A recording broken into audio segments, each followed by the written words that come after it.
राज्यातल्या सत्ता परिवर्तनासाठी विधानसभा निवडणुका एकत्रितपणे लढवू असं शरद पवार म्हणतात। महाविकास आघाडीची लवकरच बैठक होईल आणि या बैठकीत जागा वाटपासंदर्भात चर्चा होईल असंही पवारांनी सांगितलंय। लोकसभेच्या उपाध्यक्षपदावरून पवारांनी मोदींवर टीका केली। लोकसभेचं उपाध्यक्षपद विरोधी पक्षांना देण्याची परंपरा आहे, मात्र गेल्या 10 वर्षांपासून मोदींनी ही परंपरा पाळलेली नाही असं पवार म्हणतात।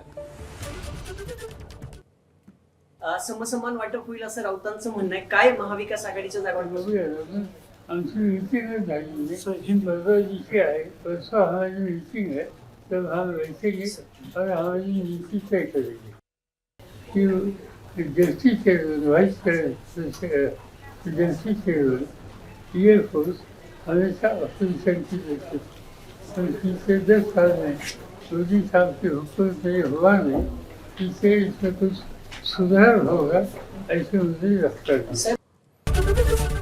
एबीपी माझा, उघडा डोळे बघा नीट।